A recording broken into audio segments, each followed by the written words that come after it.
Mr. Salomon is the CEO and the chairman of Clew Medical. Prior to founding Clew Medical, Mr. Salomon founded Sansa Security and led it as CEO from inception until August 2010. He serves as the active chairman until the acquisition by ARM. During this time, he was a venture partner at Pitango Venture Capital. Prior to funding Decentrix or Sansa Security, he served in multiple positions in DSP Communications and Intel. Mr. Salomon is serving in multiple boards and is also a part of 8400 Healthcare Network.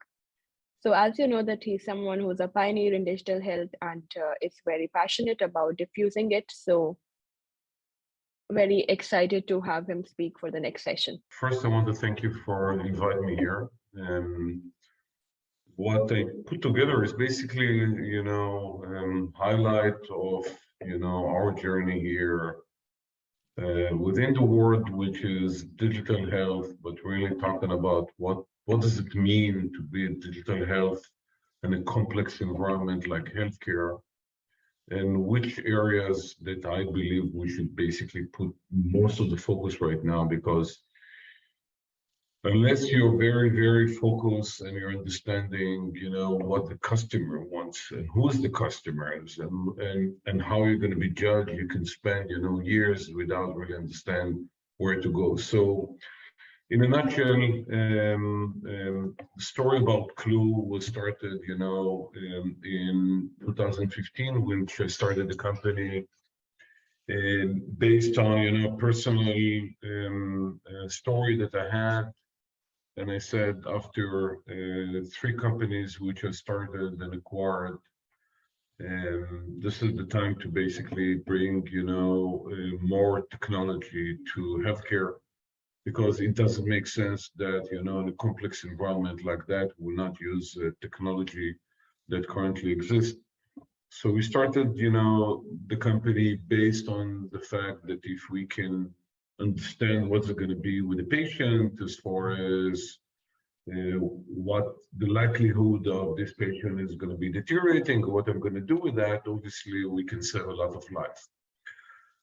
But then basically we realized that saving life is very important, but you need to have the financial component into it. So if I'm gluing everything together, and in our case, COVID changed everything. So what Clew is providing is a system which are using basically a lot of technology which are coming from the AI space, big data, and cloud into one solution, which is basically clinical command and control in the most complicated patient that exists, which is the patient in the ICU, which, let me remind you that until a year ago, during the COVID, that was the most important bed that you have. And the facility around those beds was telling you if the patient is going to be basically stay alive or something else. So what Clew is providing, as we said, we have 2 angles of the solution. From one hand, we're basically talking about a lot about safety and quality of care. This is the part which is basically associated with delivering better care. But as you can see here, everything here is really the financial side, is how we can increase throughputs, how we can discharge patient earlier than what we have said, how we can keep within the budget. When you're gluing everything together, this is the part that I believe should be basically working. So as I said, the company has existed for a couple of years. It's FDA approved, revenue stage, integrated so far with many of the healthcare system and providing a full ecosystem. And let me remind you that before we started, the entire notion of FDA on the AI space, which was not really exist. We were the first one which came to this concept of let's using AI to predict where the patient is going to look like in a couple of hours, which kind of treatment, what is the anomaly around those patients. So if I want to try to bundle everything together, and this is, I think, one of the last slides about the Clew solution, we are working a lot on capacity, which means that we want to make sure that we can within the given resources that we have, we can increase capacity. And increased capacity is basically having more patients under the same kind of resources that currently exist, providing better care, which means that we're under the umbrella of early intervention equal to better outcomes. So if we can intervene as early as we can save lives. We can save lives. This is going to be less complicated. The patient is going to be discharged area. We want to do, and we're doing a lot of things right now around burnout, which means that everyone knows that in the last 2 years, we have lost thousands of nurses and doctors and respiratory therapists and everyone else because of the system, that it's too complicated, too heavy, not user-friendly, and we're doing a lot of things really to ensure that burnout is not going to be because of digital health record or any capacity. And obviously, reimbursement is the other part of what we're doing here. And this is how the solution is look like. This is a station which is built from 6 different screens. As you can see, you have 3 screens which are coming from Clew.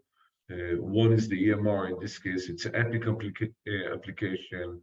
This is the radiology part, and obviously a lot of AV communication between the bedside and the control center. The doctors here can see not one hospital can cover many hospitals, many kind of ICU units, and this is going from the network level all the way to the patient.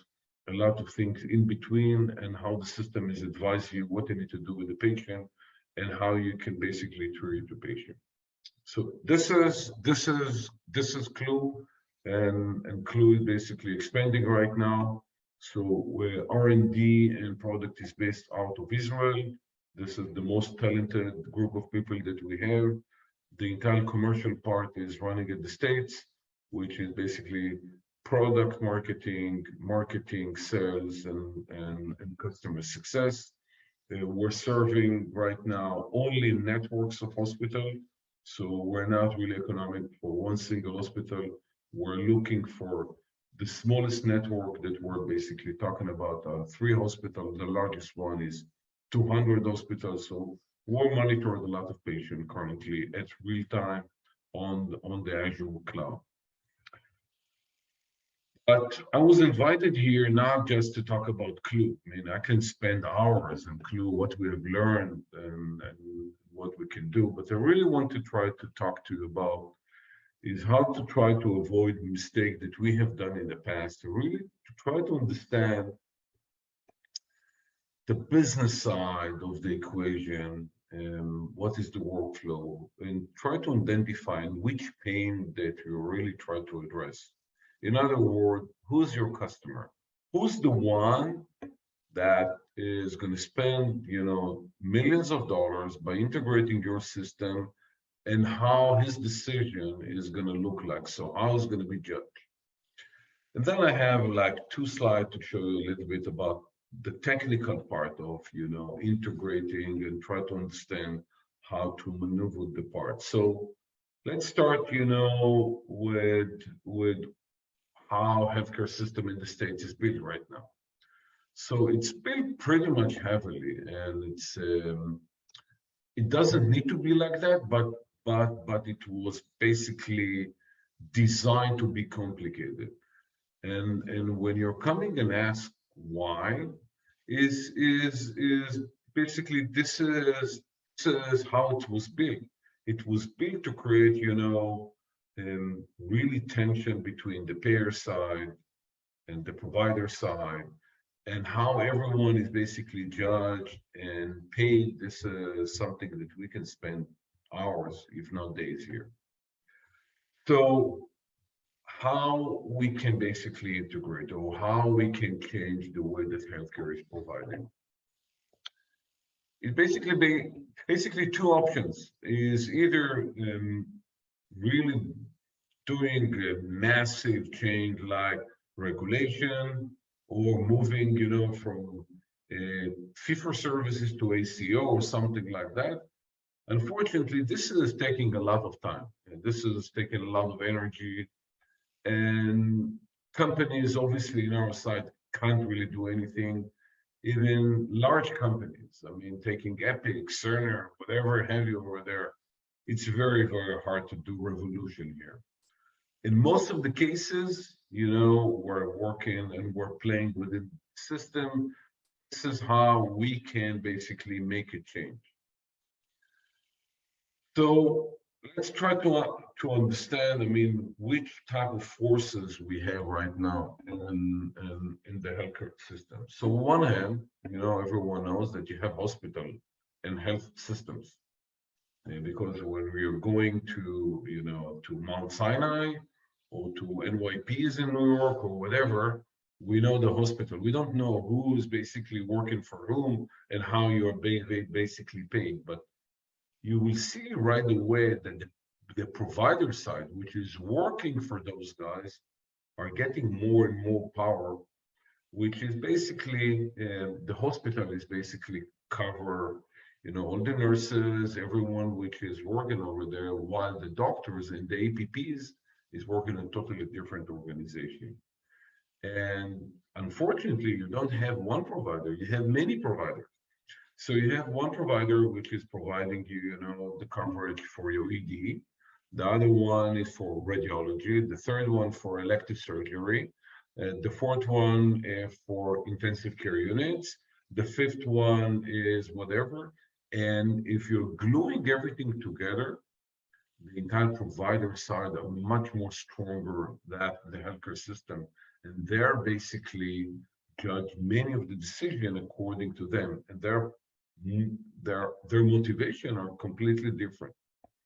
And the motivation is basically who getting more traction, who's providing the customer and who's paying. So let's try to understand.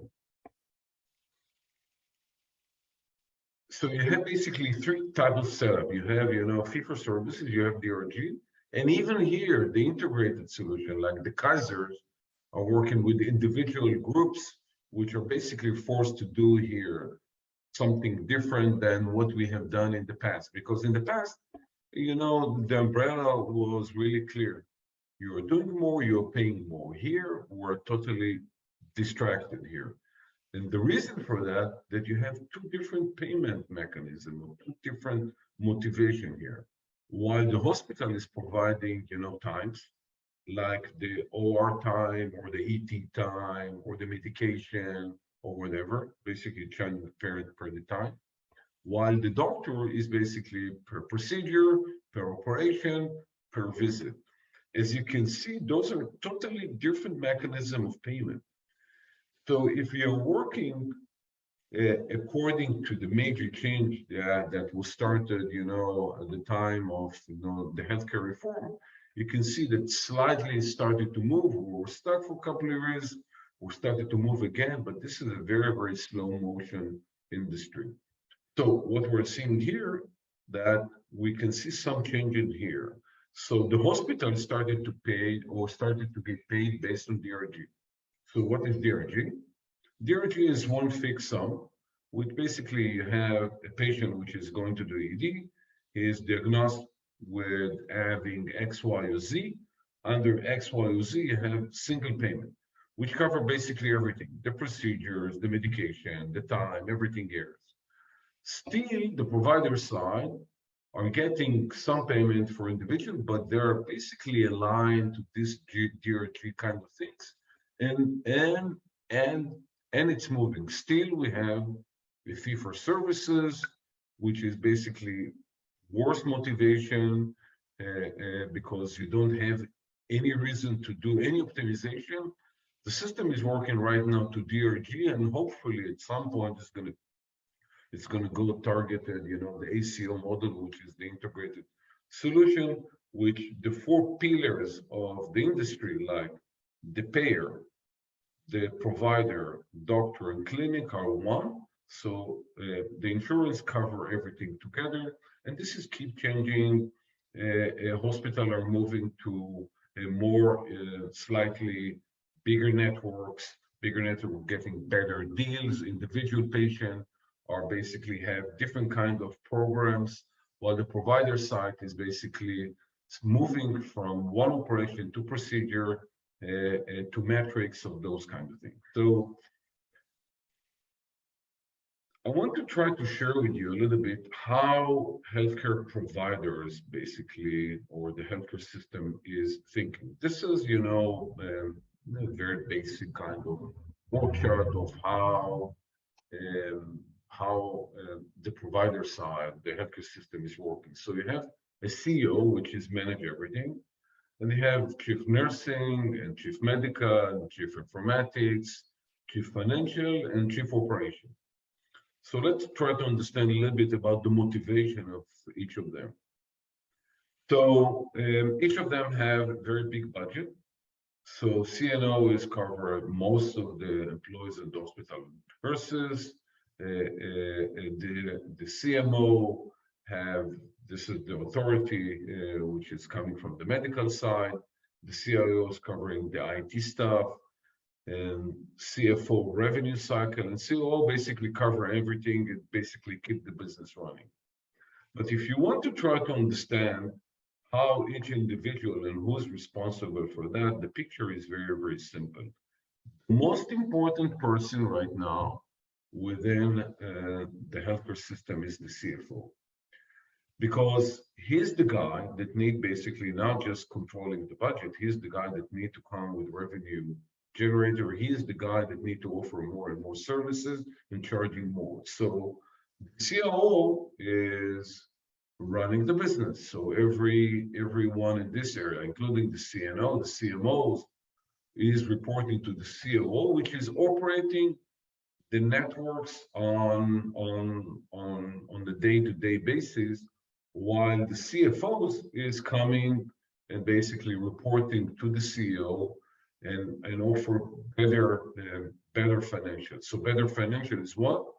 Is lower the cost, increasing the revenue by operating and having more and more services under his umbrella. If you will understand this kind of picture, you will understand how the budget is allocated, and what you need to do here is going to make your life easier, because from one hand, you need to work with those guys to really make sure that they know that with your system, with your technology, you can provide more. But the most important thing is to show a clear ROI model to the CFO, which are coming and said, with our solution, either you can lower the cost by discharging the patient earlier, by providing different medications which are less expensive, and you have a lot of metrics around that, or you can do more with less, which means that you can offer more services, you can charge more, and providing more services to the customer that we have. So this is, in 20,000 feet, our view on this side, and I want to make sure that everyone understands what I just said. You need to spend a lot of time really on the product side. You need to understand exactly what you are providing to who and which benefit that you have. Providing better care is important, but not sufficient. Spend as much as time that you can work around, the product market fit. The more product market fit are the most important element, and you need to work with those guys in order to assure that. So this is my first part. I want to try to jump a little bit about talking about a little bit technology. It's not going to be very complicated, but I want to try to show you how our metrics is working. Again, we're taking data on real-time environment to our cloud solution based on 4 different pillars. You need to remember that a patient in the ICUs are monitored, 24/7, and monitor basically from different kinds of devices, which providing, real-time information like heart rate, blood pressure, saturation, everything else. And this is coming with any devices which is connected around the patient. That can be your ECMO machine, the ventilators, the pumps, the dialysis machine. Every device that you have is basically providing an information, and this is captured in real time here. We're basically also getting the information from the EMR. In our case, it's Epic, Cerner, Meditech. We're getting a lot of information from education and from lab. Everything is uploaded at real time to our cloud solution. This is our solution right now in two different clouds, AWS, which is the Azure cloud, and the Azure, which is coming from Microsoft, integrated with a lot of third-party IPs, which is what we're basically convey to the physician. Every piece of information that can come either as a SQL server or real-time EMR integration. We know how to work with different kind of system. This is going to the adapter is going to the analytics, and this is how solution is look like in a very high level. The intention of this slide was to really share with you that if you're in the digital health space, you need to understand how IT of hospital is working. It's not enough to come and say, guys, we have scores, or we have protocol, or we have model, whatever. This is only one part, and that can be, amazing. But if you can't really integrate it, the entire solution to a broader range of adapters which are going, and you don't know how to providing, the information, you didn't done much. And to spend as much as you can right now, really try to understand how to work, because Epic is important, but around Epic, you have much more client, much more solution. And believe me, it's a very, very complex environment. And not just that, you also need to understand that hospitals are working 24/7 and they need to react. So priority number one is not dealing with IT. Priority number one is to save life. If you're taking the IT part, they'll always have more stuff to do, more important things to do. And you need to ensure that your solution is close to what we call it plug and play solution. And as you're doing more of automation, you need to bring more component to your solution in order to ensure that the solution in the end part is going to be easy to integrate. If it's going to be complicated, if it's going to take a lot of time and energy, believe me, you can stuck over there for years. If you want to run to a quick integration, you need to provide a very simple way to integrate your solution. You need to work to do pre-integration with Epic, with Cerner, with Meditech. You need to work with any IT components which appear. You need to do pre-integration, make sure that it's running. You have standard interfaces, standard API. You can have a very complex environment, behind the scene, but the ones which are communicating to the IT side need to be easy, very well understood, and have very important debug tools which allow you to debug your solution at real time.